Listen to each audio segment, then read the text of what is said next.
नमो अरिहंताणं नमो सिद्धाणं नमो ऐर्याणं नमो वज्रायाणं नमो लोये स्वसाहुणं केशो पंच नमोकारो स्वभाव पाणासणो मंगलाणं च सबेसिं पडमं हवै मंगलं पडमं हवै मंगलम् ओम शांति शांति शांति।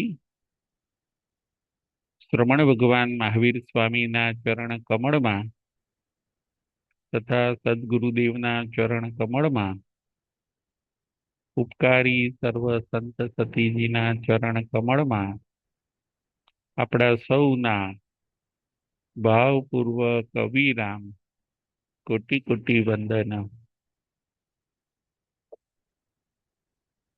जय जिनेन्द्र। तारीख 30/6/26 धर्म कथा। આજની આપણી કથાનું નામ છે જયંતી શ્રાવિકા। આજની આપણી કથાનું નામ છે જયંતી શ્રાવિકા। એક શ્રાવિકાના જીવન ઉપર આજે આપણે નજર કરીશું। જયંતી શ્રાવિકા કોણ હોય છે, કઈ આરાધના કરે છે અને કેવી રીતે પોતાના આત્માનું કલ્યાણ કરે છે, એ આપણે આજની કથામાંથી શીખવાનું છે। આજની કથાનું નામ છે જયંતી શ્રાવિકાની કથા। તીર્થ 4 બતાવ્યા, સાધુ સાધ્વી શ્રાવક અને શ્રાવિકા। શ્રાવક શ્રાવિકા પણ ગૃહસ્થાશ્રમમાં રહીને આગાર ધર્મનું પાલન કરી શકે છે। સાધુ સાધ્વી શ્રાવક અને શ્રાવિકા। સાધુ સાધ્વીજી ભગવંત સર્વવીરતી છે, જ્યારે શ્રાવક શ્રાવિકા દેશવીરતી છે। સાચા શ્રાવક અને શ્રાવિકા એ પણ પોતાના આત્માનું કલ્યાણ કરી શકે છે। કેવી રીતે કરી શકે એ આજની કથામાં આપણે જોવાનું છે। જયંતી શ્રાવિકા એ ખૂબ સુખી અને ધનાઢ્ય હોય છે। કૌશાંબી નગરીમાં રહેતા હોય છે। આ શ્રાવિકાની અંદર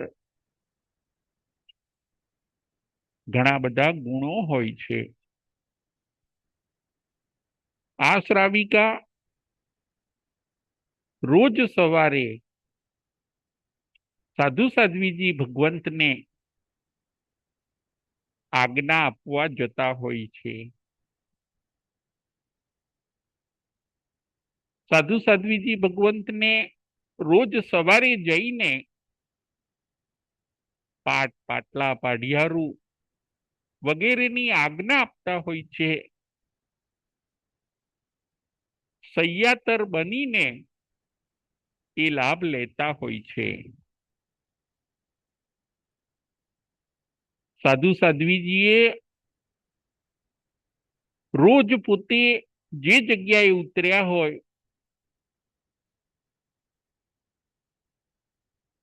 ત્યાંની તથા જે વસ્તુઓ વાપરવાના હોય એની આજ્ઞા લેવી પડતી હોય છે, અને આ આજ્ઞા આપવાનો લાભ આ જયંતી શ્રાવિકાને મળતો હોય છે। સંત સતીજી પધારે ત્યારે વસ્તીનું દાન કરે, ઉતરવાની પોતે આજ્ઞા આપે, સૈયાતર બને, શાસ્ત્રમાં એને કીધું કે આ જયંતી શ્રાવિકા જ્યારે સાધુ સાધ્વીજી પધારે ત્યારે રહેવાની અનુમતિ આપે, વસ્તીનું દાન કરે, એને સૈયાતર કહેવામાં આવે છે. જ્યાં સુધી સાધુ સાધ્વીજી એ જગ્યા ઉપર રહે અને પોતાનો સંયમ પાળે ત્યાં સુધી આપણને પણ જગ્યાનું દાન આપ્યાનો લાભ મળતો હોય છે. આપણે પણ વસ્તી દાન કરવું જોઈએ. આપણે પણ સાધુ સાધ્વીજી પધારે ત્યારે આજ્ઞા આપીને સૈયાતર બનવાનો લાભ આપણે પણ લેવો જોઈએ. રોજ સવારે અથવા જ્યારે જ્યારે સંત સતીજી પધારે ત્યારે આ જયંતી શ્રાવિકા પોતે સૈયાતર બનતા હોય છે, આજ્ઞા આપવા જાય. આ જયંતી શ્રાવિકા નવતત્વના જાણકાર હોય છે. નવતત્વ, તત્વ એટલે સાર. તત્વ કેટલા છે તો કે તત્વ 9 છે. આ નવ તત્વના એ જાણકાર હોય છે અને નવ તત્વ પ્રમાણે જીવન જીવતા હોય છે. નવ તત્વના નામ: જીવ તત્વ, અજીવ તત્વ, પુણ્ય તત્વ, પાપ તત્વ, આશ્રવ તત્વ, સંવર તત્વ, બંધ તત્વ, નિર્જરા તત્વ અને મોક્ષ તત્વ. નવ તત્વના નામ ફરીથી: જીવ તત્વ, અજીવ તત્વ, પુણ્ય તત્વ, પાપ તત્વ, આશ્રવ તત્વ, સંવર તત્વ,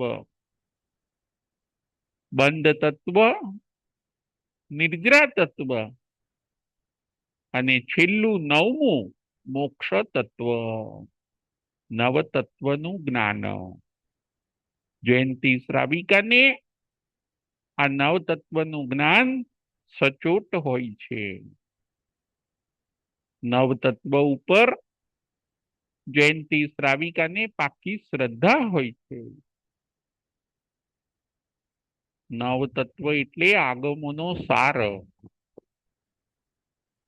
આ નવ તત્વ એટલે આગમોનો સાર, આગમોનો નિચોડ. બધા શાસ્ત્રોનો સાર કહેવામાં આવે તો એ છે આ નવ તત્વ. જીવ, જીવ હું પોતે જીવ છું, જીવ તત્વ. મારી જેમ બીજા પણ જીવો છે. છકાઈનું જ્ઞાન. અજીવ તત્વ એટલે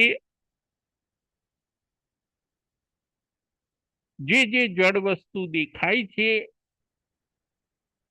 અને જે સૂક્ષ્મ છે, દેખાતી નથી, એ બધી અજીવ વસ્તુ છે.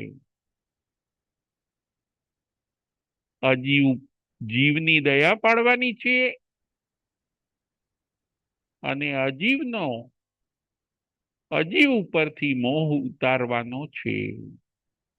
જીવની દયા પાડવાની અને અજીવ ઉપરથી આપણે મોહ ઉતારવાનો છે. ત્રીજું છે પુણ્ય તત્વ. પુણ્ય તત્વ એટલે જેના ફળ શુભ હોય એને પુણ્ય તત્વ કહેવાય. જેના ફળ શુભ હોય એ પુણ્ય અને જેના ફળ અશુભ હોય એને કહેવાય છે પાપ. જેના ફળ અશુભ એને કહેવાય છે પાપ. આશ્રવ તત્વ એટલે કર્મનું આવવું. જીવ રાગ દ્વેષ કરે છે એટલે કર્મ આવે છે, આત્મા સાથે ચોંટે છે. સંબર તત્વ એટલે આવતા કર્મને રોકવા. શેનાથી રોકી શકાય? તો કે વ્રત પચખાણથી. એને કહેવાય છે સંબર તત્વ. બંધ તત્વ. બંધ તત્વ એટલે કર્મનું આત્મા સાથે ચોંટી જવું. કર્મનું આત્મા સાથે ચોંટી જવું, સંબંધ થઈ જવો, એને કહેવાય છે બંધ તત્વ. આઠમું નિર્જરા તત્વ. કર્મનું ખરી જવું. ફળ આપીને કર્મનું ખરી જવું, તેને કહેવાય છે નિર્જરા તત્વ. અને નવમું છે મોક્ષ તત્વ. આઠે આઠ કર્મનું છૂટી જવું, એને કહેવાય છે મોક્ષ તત્વ. આઠ કર્મ થી મુક્તિ મળે આપણને, એને કહેવાય છે મોક્ષ તત્વ. મોક્ષ એટલે મુકાવું, કર્મોથી મુકાવું, બંધન બધા તૂટી જવા, વિતરાગી અવસ્થા પ્રાપ્ત થવી, સિદ્ધ અવસ્થા પ્રાપ્ત થવી, એનું નામ છે મોક્ષ તત્વ. નવી તત્વનો આપણે ડીપમાં અભ્યાસ કરવો જોઈએ. નવ તત્વ નો અભ્યાસ કરીને એના ઉપર શ્રદ્ધા રાખવી જોઈએ. અને એ પ્રમાણે જો આપણે જીવન બનાવીએ તો આપણે પણ આપણા આત્માનું કલ્યાણ કરી શકીએ. નવ તત્વ. તત્વ એટલે સાર.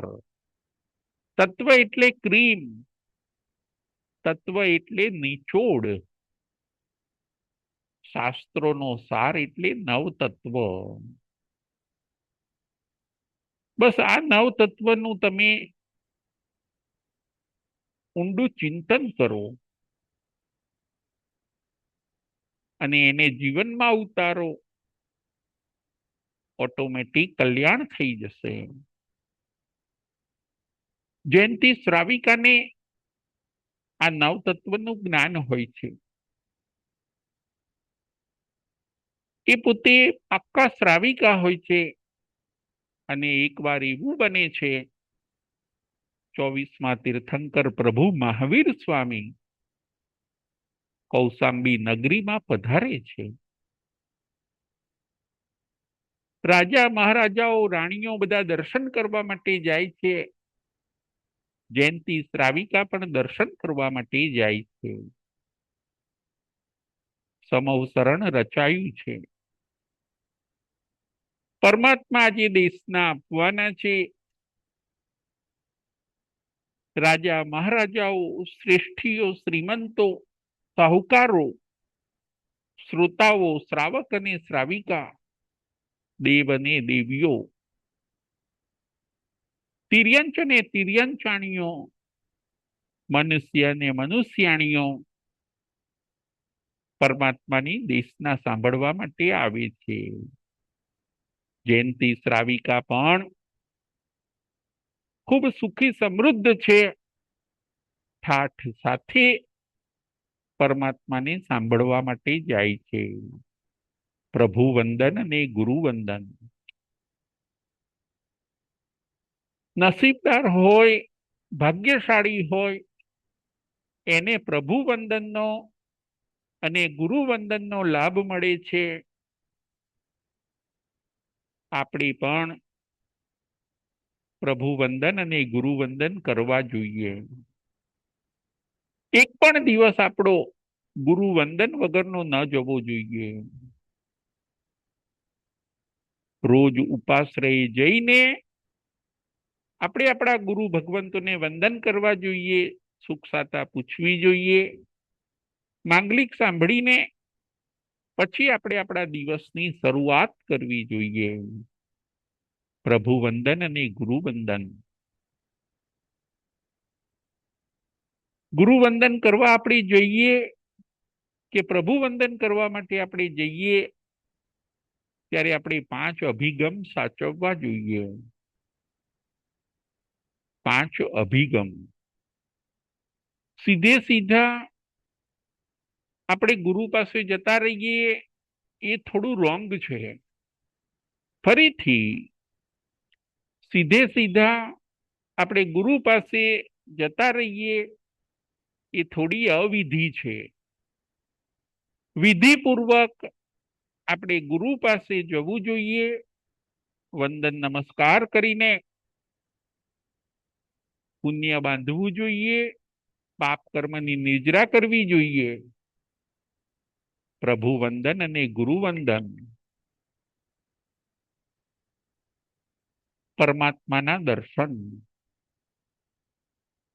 પ્રભુ વંદન કે ગુરુ વંદન આપણે કરવા જઈએ ત્યારે આપણે 5 અભિગમ સાચવવા જોઈએ. જયંતી શ્રાવિકા પણ આજે પ્રભુ વંદન કરવા માટે જાય છે અને 5 અભિગમ સાચવે છે. 5 અભિગમના નામો. પહેલો અભિગમ સચેતનો ત્યાગ. બીજો અભિગમ છે અચેતનો વિવેક. ત્રીજો અભિગમ છે મુખ વસ્ત્રિકા. ચોથો અભિગમ છે અંજલિકરણ. ચોથો અભિગમ છે અંજલિકરણ. અને 5મો અભિગમ છે મનની એકાગ્રતા. અને 5મો અભિગમ છે મનની એકાગ્રતા. 5 અભિગમ. જ્યારે આપણે આપણા સંત સતીજીના દર્શન કરવા જઈએ, ગુરુ ગોરાણીના દર્શન કરવા જઈએ ત્યારે આપણે વિધિપૂર્વક વંદન કરવા જવું જોઈએ. 5 અભિગમમાં પહેલો અભિગમ છે સચેતનો ત્યાગ. આપણી પાસે જે કંઈ સચેત વસ્તુ હોય એને આપણે સાઈડમાં મૂકવી જોઈએ. આપણી પાસે કોઈ શાકભાજી હોય, કોઈએ કદાચ કોઈને ફૂલનો હાર પહેરેલો હોય, કોઈની પાસે સેલવાળી ઘડિયાળ હોય, મોબાઈલ હોય, આ બધી સચેત વસ્તુઓ છે. પાણીની બોટલ ભરેલી સાથે હોય, આ સચેત વસ્તુ છે. આ સચેત વસ્તુને આપણે સાઈડ ઉપર મૂકી દેવી જોઈએ જ્યારે આપણે વંદન કરવા માટે જઈએ ત્યારે. સચેતનો ત્યાગ. બીજો અભિગમ છે અચેતનો વિવેક. બીજો અભિગમ છે અચેતનો વિવેક. આપણી પાસે અચેત વસ્તુ હોય, જેમ કે છત્રી હોય, બૂટ ચંપલ પહેર્યા હોય, એને સાઈડમાં ઉતારવા જોઈએ. આપણી પાસે છત્રી હોય, ગોગલ્સ પહેર્યા હોય, આવી જે કોઈ અચેત વસ્તુ હોય, પર્સ હોય, પાકીટ હોય, ઓફિસની બેગ હોય,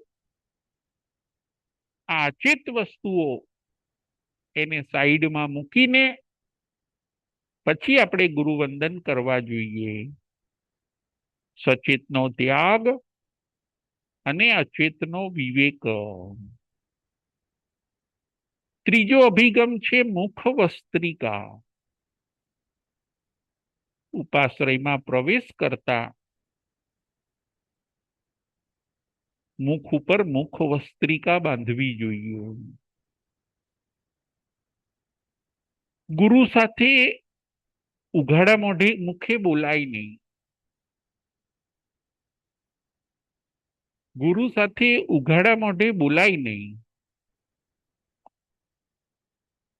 મુખ વસ્ત્રિકા મુખ ઉપર બાંધીને પછી આપણે ગુરુ સાથે વાતચીત કરવી જોઈએ. મુખ વસ્ત્રિકાના 8 પડ હોય. મુખ વસ્ત્રિકા નું માપ, મુખ વસ્ત્રિકાનું માપ કેટલું હોય? તો કે મુખ વસ્ત્રિકાનું માપ 16 બાય 21 આંગુલ. 16 બાય 21 આંગુલ એ મુખ વસ્ત્રિકાનું માપ હોય છે. 16 આંગુલ પહોળી અને 21 આંગુલ લાંબી. ફરીથી 16 આંગુલ પહોળી અને 21 આંગુલ લાંબી સૌની આંગળીઓ પ્રમાણે 16 બાય 21 ના માપની મુખ વસ્ત્રિકા હોવી જોઈએ. ગુરુ ભગવંતોએ મુખ વસ્ત્રિકા બાંધી હોય એમની સાથે આપણે ઉઘાડા મોઢે ન બોલાય. એમને પણ પાપ લાગે, આપણને પણ પાપ લાગે. કદાચ મુખ વસ્ત્રિકા આપણે ભૂલી ગયા હોઈએ તો રૂમાલ આડો રાખીને બરાબર જૈનાપૂર્વક આપણે ગુરુ ભગવંત સાથે વાતચીત કરવી જોઈએ. ત્રીજો અભિગમ છે મુખ વસ્ત્રિકા. ચોથો અભિગમ છે અંજલિકરણ. મુખ વસ્ત્રિકા બાંધ્યા પછી 2 હાથ ભેગા કરી દેવા. અંજલિકરણ. ચોથો અભિગમ અંજલિકરણ. 2 હાથ ભેગા કરીને શરીરને નમ્ર બનાવીને પછી આપણે આપણા ગુરુ ગોરાણી પાસે જવું જોઈએ.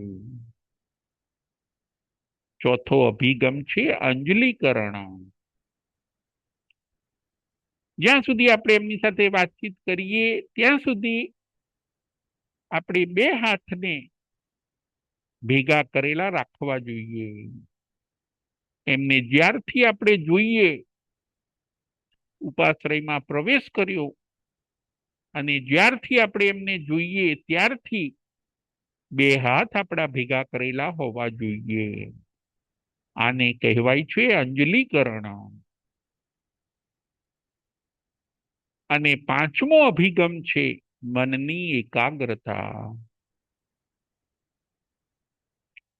ગુરુ ભગવંત કે ગુરુની સાથે, સંત સતીજી સાથે જ્યારે આપણે વાત કરતા હોઈએ ત્યારે આપણે મનની એકાગ્રતા રાખવી જોઈએ. ગુરુ ભગવંત આપણને શું કહે છે એ વાત આપણે ધ્યાનપૂર્વક સાંભળવી જોઈએ. એવું નહીં કરવાનું કે એક કાને વાત સાંભળી અને બીજા કાનેથી એ વાતને આપણે કાઢી નાખી. સાંભળવા ખાતર ખાલી સાંભળી એવું પણ નહીં કરવાનું. અડધું પડધું સાંભળ્યું હા હા કરી અને વાતનો ગોટો વાળી દીધો એવો અવિનય પણ નહીં કરવાનો. મનની એકાગ્રતા.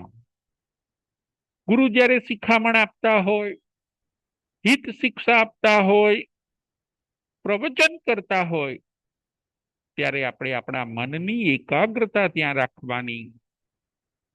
એ પરિશ્રમ આપણા માટે કરે છે. એ આપણને હિત શિક્ષા આપે છે. એ કોઈક પોતાનું અગત્યનું કામ આપણને સોંપે છે. માટે આપણે મનને અહીં તહીં ન ઘુમાવતા મનને એ શું કહે છે એના ઉપર એકાગ્ર કરવું જોઈએ. શ્રાવકના 5 અભિગમ, શ્રાવિકાના 5 અભિગમ. પ્રભુવંદન કે ગુરુવંદન કરવા જઈએ ત્યારે આપણે વિધિપૂર્વક આ 5 અભિગમને સાચવવા જોઈએ. આનાથી વિનય આવશે આપણામાં. વંદન કરવાની બરાબર વિધિ આવશે. જે પ્રાપ્ત થવાનું છે એ તરત જ આપણને પ્રાપ્ત થઈ જશે. અવિધિથી આપણને ફળની પ્રાપ્તિ થતી નથી. જ્યારે વિધિપૂર્વક જો આપણે ક્રિયા કરીએ તો આપણને ફળની પ્રાપ્તિ થાય છે. ગુરુવંદનની વિધિમાં આપણે વેઠ નથી ઉતારવાની, પરંતુ ગુરુવંદનની વિધિ આપણે પ્રોપર કરવાની છે. 5 અભિગમ સાથે કરવાની છે.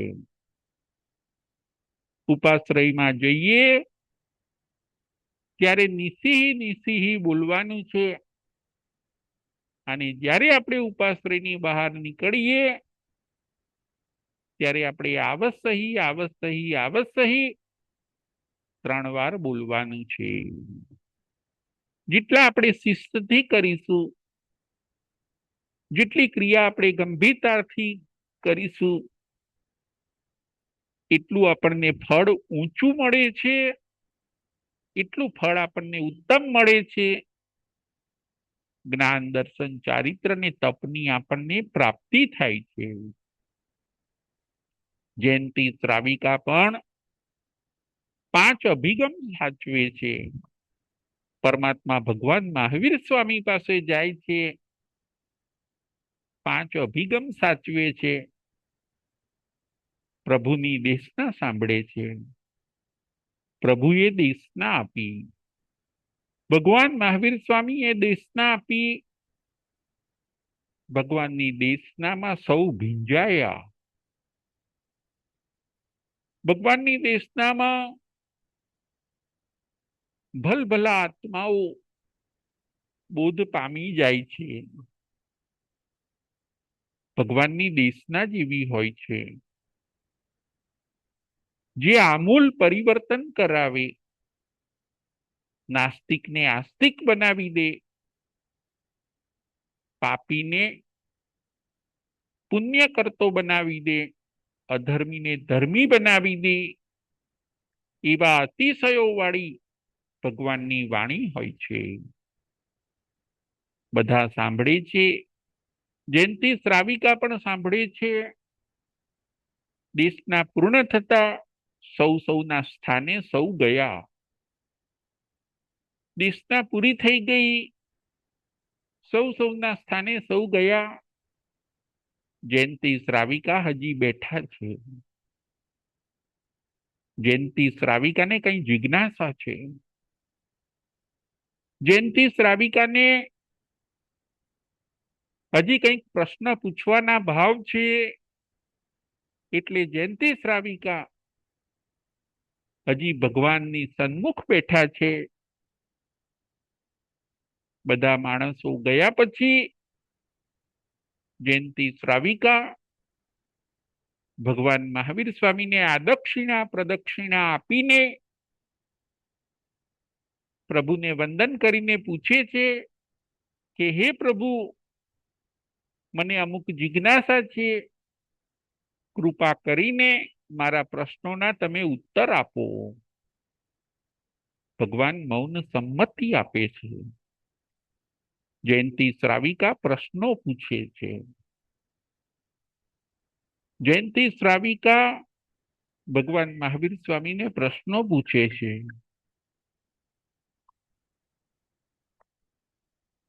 લગભગ 12 પ્રશ્ન પૂછે છે.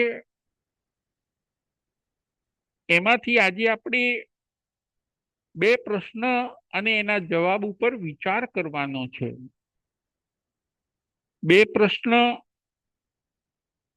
એટલા ઇન્ટરેસ્ટેડ છે કે જેમાંથી આપણને ઘણો બધો બોધ મળે છે. 2 પ્રશ્ન જાણવા જેવા છે અને સમજવા જેવા છે. જયંતી શ્રાવિકા ભગવાન મહાવીર સ્વામીને પહેલો પ્રશ્ન પૂછે છે, હે ભગવાન, જીવ ભારે કર્મી કેવી રીતે બને છે અને હળુ કર્મી કેવી રીતે બને છે? પહેલો પ્રશ્ન, હે ભગવાન, જીવ ભારે કર્મી કેવી રીતે બને છે અને જીવ હળુ કર્મી કેવી રીતે બને છે? ભગવાન મહાવીર સ્વામી ઉત્તર આપે છે, હે જયંતી શ્રાવિકા, 18 પ્રકારના પાપનું સેવન કરવાથી જીવ ભારે કર્મી બને છે અને 18 પાપનો ત્યાગ કરવાથી જીવ હળુ કર્મી બને છે. ભારે કર્મી અને હળુ કર્મી, જેની પાસે બહુ કર્મો છે એ જીવોને કહેવાય છે ભારે કર્મી, અને જેની પાસે ઓછા કર્મ છે એ જીવોને કહેવાય છે હળુ કર્મી. બોટની અંદર બહુ વજન ભરવામાં આવે તો એ બોટ ડૂબી જાય છે. બસ એવી જ રીતે જીવ જો બહુ કર્મ બાંધે તો ઉપર જવાના સ્વભાવ વાળો જીવ નરક અને નિગોદ જેવી ગતિમાં ચાલ્યો જાય છે. બોટનો સ્વભાવ તારવાનો છે, પરંતુ જો બહુ વજન ભરવામાં આવે તો એ જ બોટ પોતે પણ ડૂબે છે અને આપણને પણ ડૂબાડે છે. જે જીવ 18 પાપ કરે છે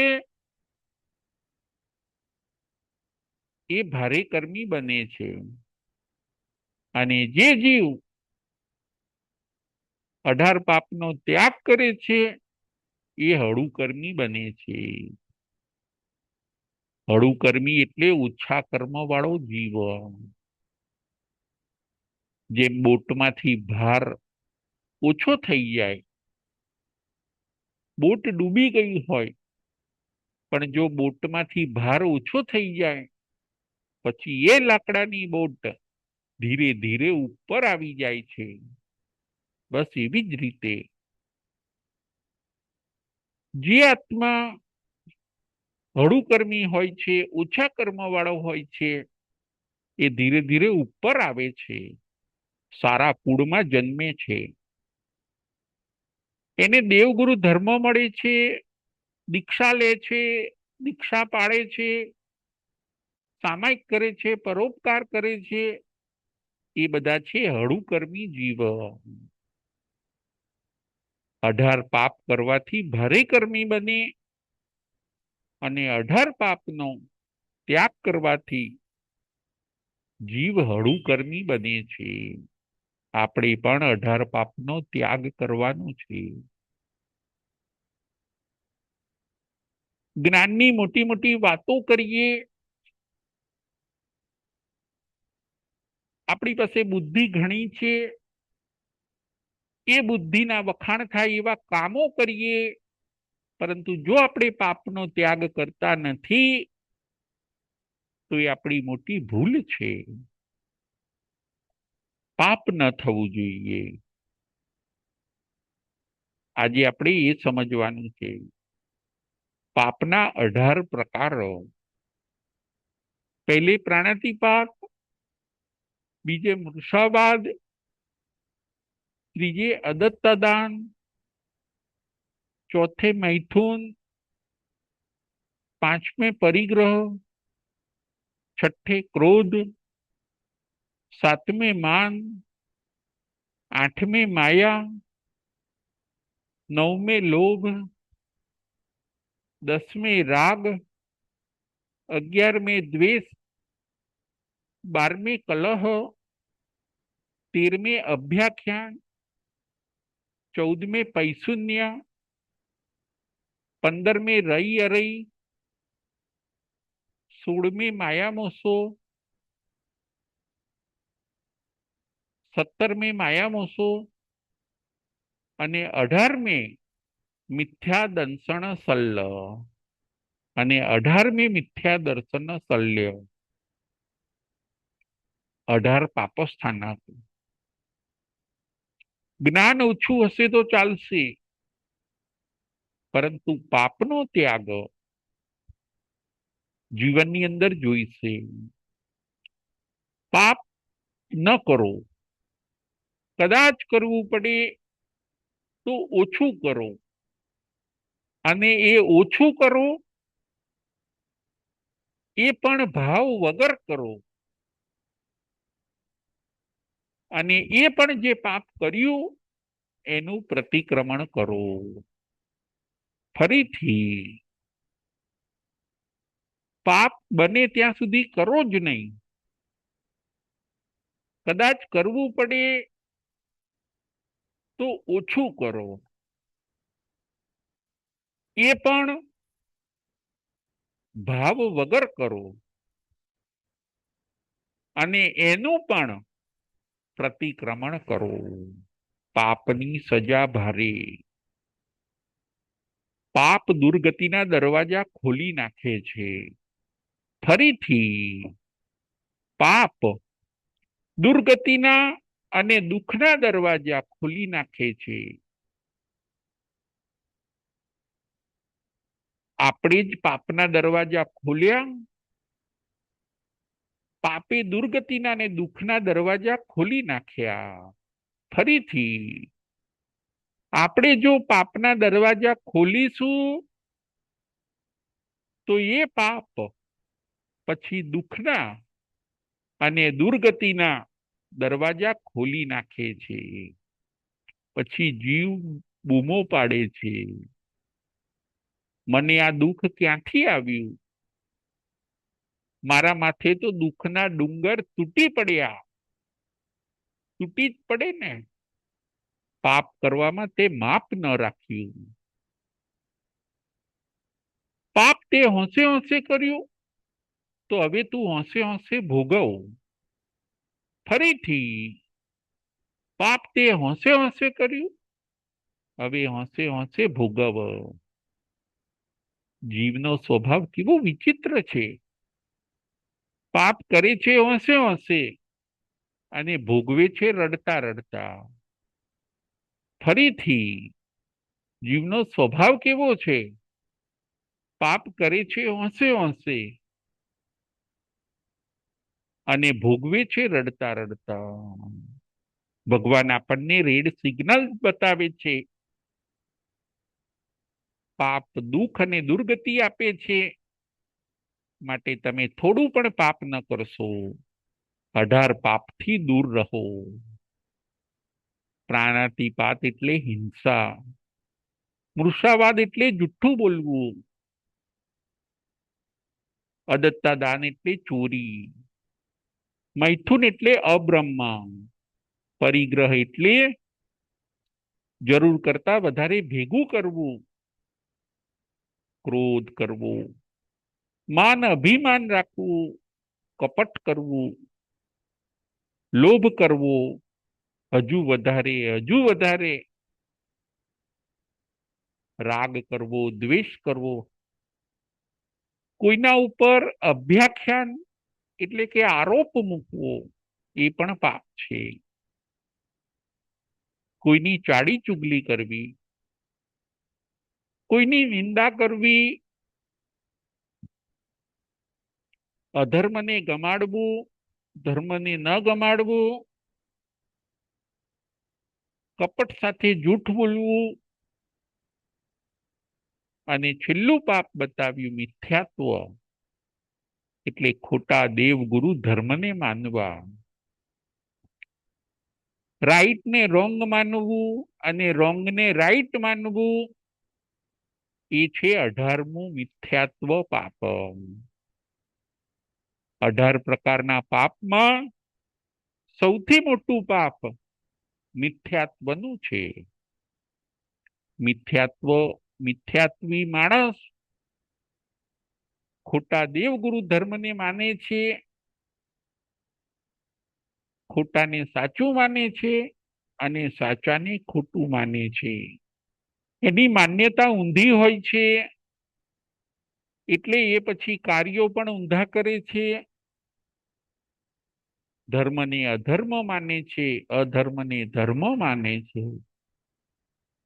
સાધુને કુસાધુ માને છે, કુસાધુને સાધુ માને છે. આને કહેવાય છે મિથ્યાત્વ. 18 પાપમાં સૌથી મોટું પાપ મિથ્યાત્વ છે. પહેલા આપણે મિથ્યાત્વનું પાપ છોડવાનું છે અને પછી બાકીના 17 જે ચારિત્રના દોષ છે એ પાપનો પણ આપણે ત્યાગ કરવાનો છે. જ્ઞાન ઓછું હશે તો ચાલશે, કદાચ સામાયિક એક ઓછી થશે તો ચાલશે, પણ હાલતા ચાલતા ઉઠતા બેસતા ઘરના કામકાજ કરતા આપણે એ ધ્યાન રાખવાનું છે કે મારાથી પાપ ન થઈ જાય. પાપથી દૂર રહો. પાપની સજા ભારે. પાપ છુપાયા ન છૂપે. પાપ છુપાયા ન છૂપે, છૂપે તો બડા ભાગ. દાબી દુબી ન રહે, રૂઈ લપેટી આગ. પાપ છુપાયા ન છૂપે, छुपे तो बड़ा भाग. दाबी दुबी न रहे, रूई लपेटी आग. पाप छानु करो के चौक में, पाप छानु करो के चौक में, अंते पोकारी उठसे आलोक के परलोक में. पाप छानु करो के चौक में, अंते पुकारी उठसे आलोक के परलोक में. परमात्मा भगवान महावीर स्वामी कहे छे कि जे 18 पाप करे छे એ ભારે કર્મી બને છે અને જે 18 પાપનો ત્યાગ કરે છે, 18 પાપ જીવનની અંદર ઓછા કરે છે, એ જીવાત્મા હળું કર્મી બને છે. આપણે પણ ભારે કર્મી બનવું નથી, આપણે હળું કર્મી બનવું છે. હળું કર્મી આત્મા ધીરે ધીરે સંસાર સાગર ઉપર તરે છે. હળું કર્મી આત્મા સંસાર સાગર ઉપર તરે છે, જ્યારે ભારે કર્મી આત્મા સંસાર સાગરના તળિયે જઈને ડૂબે છે. આ બધું સમજીને આપણે 18 પાપનો ત્યાગ કરવાનો છે. આપણે તો જ આપણે બુદ્ધિશાળી કહેવાઈશું. આપણી બુદ્ધિને, આપણી સમજણને આપણે પાપ છોડવામાં લગાવવાની છે. આજે પૃથ્વી ઉપર પાપ વધી ગયું છે. બધા આજે કપટ કરે છે, બધા શો કરે છે, જુઠ્ઠું બોલે છે, કોમ્પિટિશનો, સ્પર્ધાઓ, જીવ હિંસા જે વધી છે, માંસાહાર લોકો ખાય છે, ફેશન વ્યસન વધ્યા છે, મોજશોખ વધ્યા છે. પાપને અત્યારે આપણે જોવા જઈએ તો પાપને છૂટો દોર મળી ગયો છે. આપણે પાપને અટકાવવાનું છે. પાપ અટકશે, દુર્ગતિ અટકી જશે. આપણે સદગતિની અંદર જ જઈશું. માટે અત્યારે જે પાપ વધ્યું છે એની સામે આપણે થોડોક દ્રષ્ટિપાત કરીને હવે આપણી સમજણ, આપણી બુદ્ધિ, આપણી જીવન જીવવાની પદ્ધતિને પાપ ત્યાગમાં લગાવવાની છે. હું પાપ નહીં કરું અથવા તો ઓછું કરીશ, અને કદાચ કરવું પડે તો પણ હું ગુરુ પાસે પ્રાયશ્ચિત લઈશ અને પ્રતિક્રમણ કરીશ. જયંતિ શ્રાવિકાના પહેલા પ્રશ્નનો ભગવાન ઉત્તર આપે છે. જે જીવ 18 પાપનું સેવન કરે છે એ ભારે કર્મી બને છે, અને 18 પાપનો ત્યાગ કરે છે એ જીવ હળુકર્મી બનીને સંસાર સાગર તરે છે. જયંતી શ્રાવિકા બીજો પ્રશ્ન ભગવાનને પૂછે છે, હે ભગવાન, જીવો ઊંઘતા સારા કે જાગતા સારા? જયંતી શ્રાવિકા બીજો પ્રશ્ન ભગવાનને પૂછે છે, હે ભગવાન, જીવો ઊંઘતા સારા કે જીવો જાગતા સારા? ભગવાન એનો જવાબ આપે છે. ભગવાન જયંતી શ્રાવિકાને જવાબ આપે છે, હે જયંતી શ્રાવિકા, અધર્મી જીવો ઊંઘતા સારા અને ધર્મી જીવો જાગતા સારા. અધર્મી જીવો ઊંઘતા સારા અને ધર્મી જીવો જાગતા સારા. ભગવાન ઉત્તર આપે છે, જે જીવો અધર્મી છે, ઉઠીને અધર્મ જ કરવાના છે, એવા જીવો સૂઈ રહે એ વધારે સારું. અને જે જીવો ધર્મી છે, ઉઠીને ધર્મ કરવાના છે, ઉઠીને પરોપકાર કરવાના છે, એવા જીવો જાગતા સારા. અધર્મી જીવો સૂઈ રહે એ સારું છે, બીજાને નુકસાન તો નહીં પહોંચાડે. અધર્મી જીવો સૂઈ રહે એ સારું છે, બીજાને નુકસાન તો નહીં પહોંચાડે. અને ધર્મી જીવો જેટલું જાગે એટલું સારું છે, બીજાને લાભ કરાવશે. ભગવાનનું કહેવું એવું છે. જે અધર્મી જીવો છે, ઉઠીને હિંસા કરવાના છે, બીજા જીવોને હેરાન કરવાના છે, બીજા જીવોને ત્રાસ આપવાના છે, એવા જીવો ઊંઘે એ વધારે સારું છે, કારણ કે પાપ ઓછું થશે.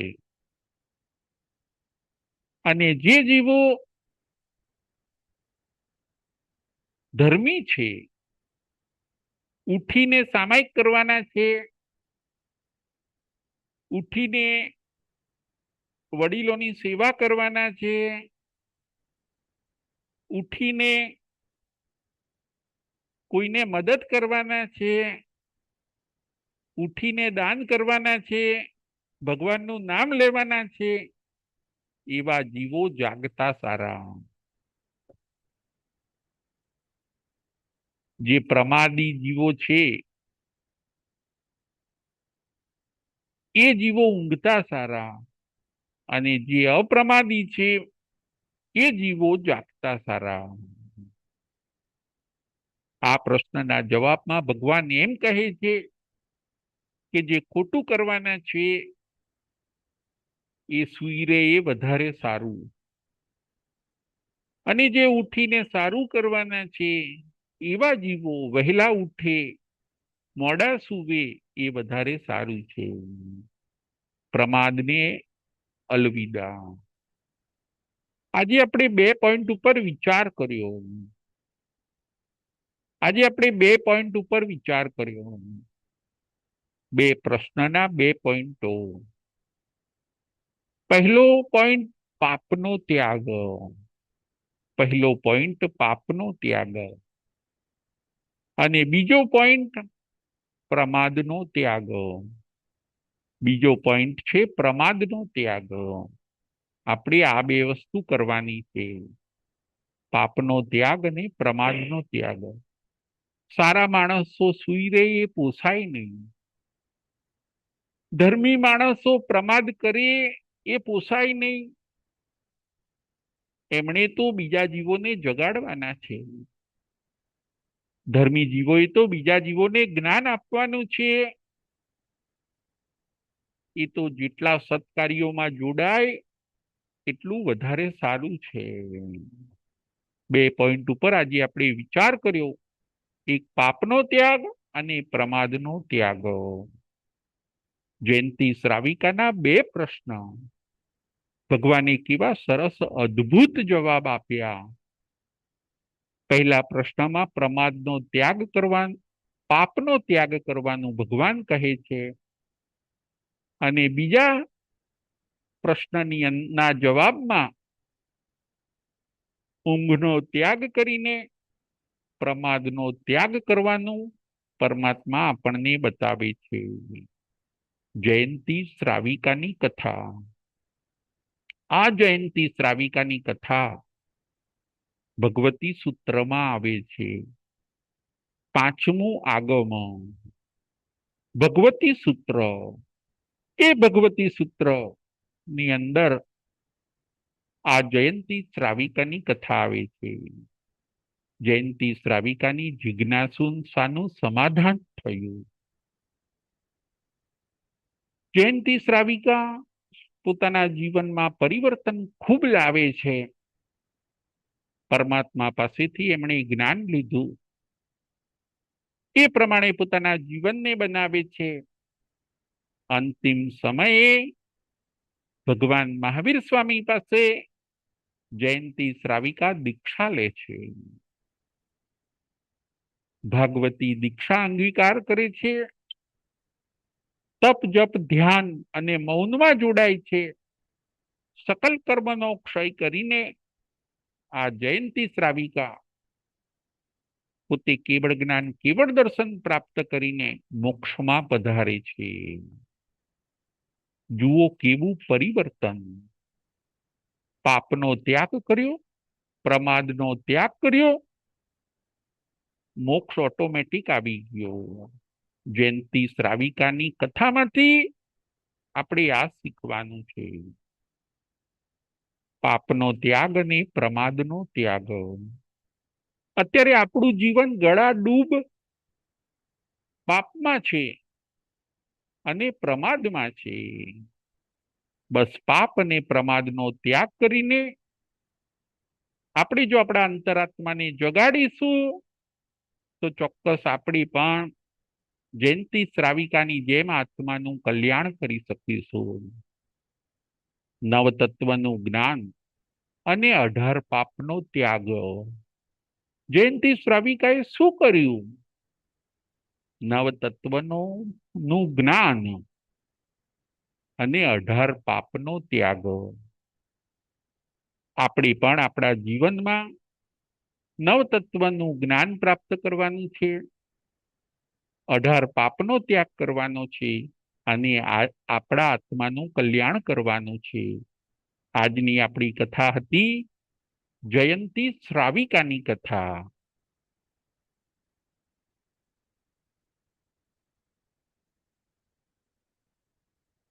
પ્રશ્નોત્તરી સુધીરભાઈ શાહ.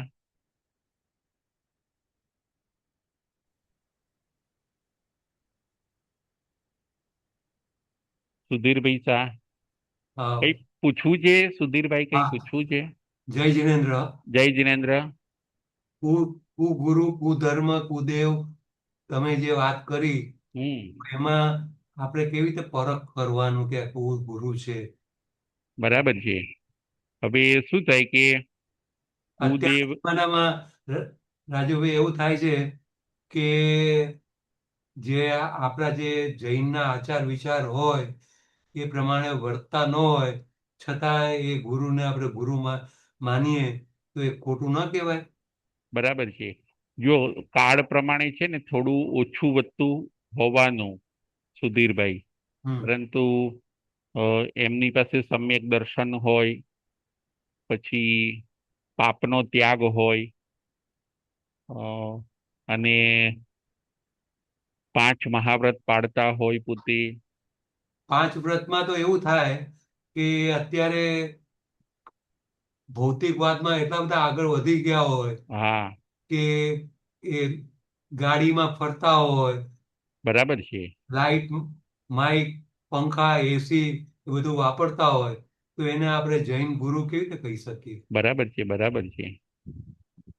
તો ભલે ત્યાં પણ જે પાપ તમે જે પંચમહાવ્રત ધારી કહો છો પણ એમાં અહિંસાનું તો પાલન જ ન થતું હોય, બીજા બધા બરાબર પાપોનું તો ચાલુ જ રહે ને એમના. બરાબર છે, પરંતુ અમુક આપણે બીજું જોવાનું, પછી એમની વિચારસરણી કેવી છે, એમની પાસે જો સમ્યક દર્શન હોય, સારા વિચારો હોય, તો આપણે અ ઘણી વાર નથી આપણે પેલું દ્રષ્ટાંત આવતું શૈલક રાજર્ષિનું ને પંથકનું, એ રીતનું આપણે સાંભળ્યું છે ને ઘણી વાર દ્રષ્ટાંત. હા. તો એવી થોડીક ધીરજ રાખવાની, અને એ ગુરુમાં પણ સારા ગુરુ પણ સારામાં સ્થિર થાય એવો એની આપણે થોડીક રાહ જોવાની એ. અને એ રીતે સુદેવ સુગુરુ સુધર્મને આપણે માનવાના. વિતરાગી સુદેવ વિતરાગી હોવા જોઈએ, ગુરુ આપણા પંચમહાવ્રતધારી હોવા જોઈએ, અને જૈન ધર્મ એ નિગ્રંથ ધર્મ નું આપણે પાલન કરવાનું. આપણા શ્રાવક જીવનમાં પણ અત્યારે જોઈશું ને સુધીરભાઈ, ઘણા બધા ફેરફારો થઈ ગયા છે એ રીતનું. અમુક કાળનો પણ દોષ છે, એટલે ખૂબ વિવેકપૂર્વક બધું કામ કરવાનું પછી. ઓકે. ના એટલે પ્લેનમાં ફરતા હોય, એની પાસે ભલે જ્ઞાન હોય તો પણ શું કામનું એમ. હા, એ આપણે વાત સાચી છે. હમણાં આપણે ના કીધું કે પાપનો ત્યાગ હોવો જોઈએ. આપણે એ તો 5 સમિતિ 3 ગુપ્તીનું પાલન, ભલે પછી કદાચ આપણે એમની પાસે જ્ઞાન લઈએ, પરંતુ ગુરુ તરીકે તો આપણે પંચ મહાવ્રતધારીને જ ગુરુ માનવાના. ખ્યાલ આવ્યો? હા. ઓકે. હવે આગળનો પ્રશ્ન. પ્રશ્ન નંબર 1. નવ તત્વના નામ કયા કયા છે? નવ તત્વના નામ. બકુલાબેન શાહ.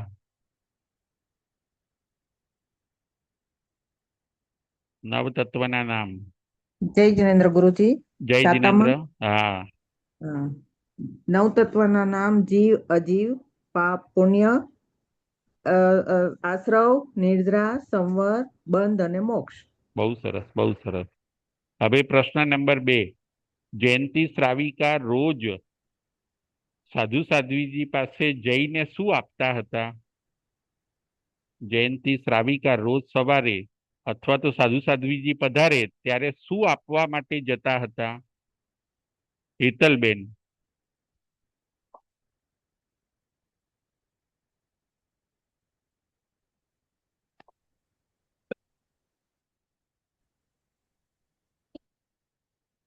શ્રાવિકા રોજ સવારે 5 વાગ્યા આજ્ઞા આપવા જતા બહુ હતા. બહુ સરસ, બહુ સરસ. જયંતિ શ્રાવિકા આજ્ઞા આપવા જતા હતા. હવે આગળનો પ્રશ્ન. 5 અભિગમના નામ જણાવો. 5 અભિગમના નામ. સુધીરભાઈ શાહ. જય જિનેન્દ્ર. જય જિનેન્દ્ર. 5 અભિગમમાં પહેલું સચેતનો ત્યાગ, બીજું અચેતનો વિવેક, ત્રીજું મુખ વસ્ત્રિકા, ચોથું અંધલીકરણ અને 5મું મનની એકાગ્રતા. બહુ સરસ, બહુ સરસ. હવે આગળનો પ્રશ્ન. મોહપતિનું માપ કેટલું હોવું જોઈએ? આગળનો પ્રશ્ન. મોહપતિનું માપ કેટલું હોવું જોઈએ? કલ્પનાબેન શાહ.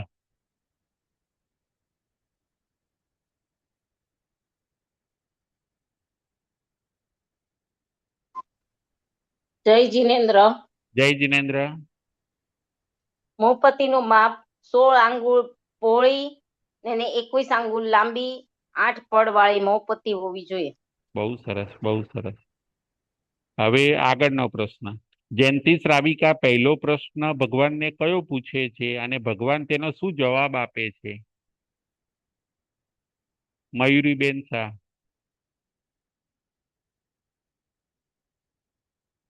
જય જિનેન્દ્ર.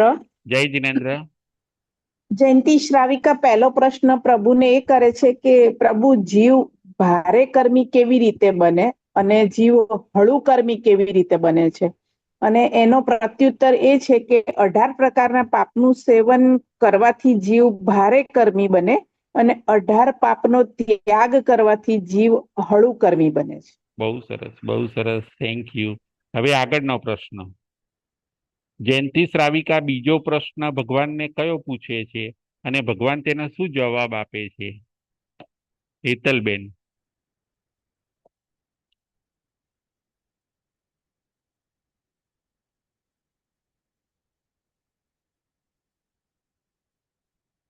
બકુલાબેન. બકુલાબેન.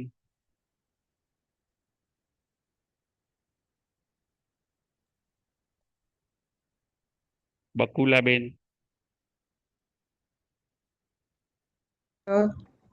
જય જય જિનેન્દ્ર જિનેન્દ્ર. ગુરુ. હા, જય હા જિનેન્દ્ર. હા, બીજો પ્રશ્ન જયંતિકા શ્રાવિકા પૂછે છે ભગવાનને કે જીવ જાગતા સારા કે ઊંઘતા સારા?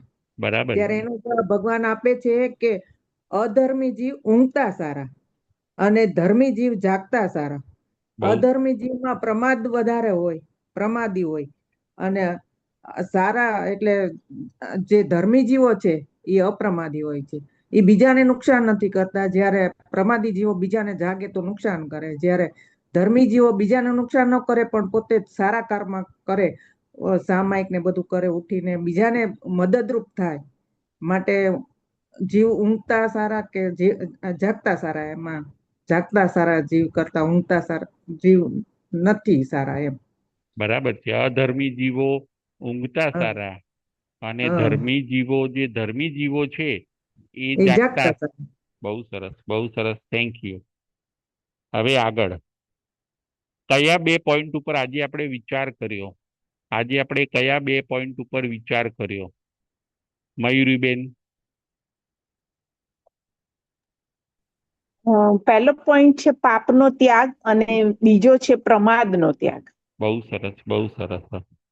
હવે આગળ જયંતી શ્રાવિકાની કથા કયા આગમમાં આવે છે?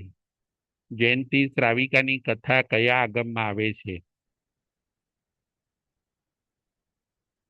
કલ્પનાબેન શાહ. જય જિનેન્દ્ર. જય ભગવતી જિનેન્દ્ર. સૂત્રમાં ભગવતી જયંતી સૂત્ર. શ્રાવિકાની કથા ભગવતી સૂત્રમાં આવે છે. બહુ સરસ, બહુ સરસ. હવે છેલ્લો પ્રશ્ન. 18 પાપસ્થાનકમાં સૌથી મોટું પાપ કયું છે? 18 પાપસ્થાનકમાં સૌથી મોટું પાપ કયું છે? હેતલબેન.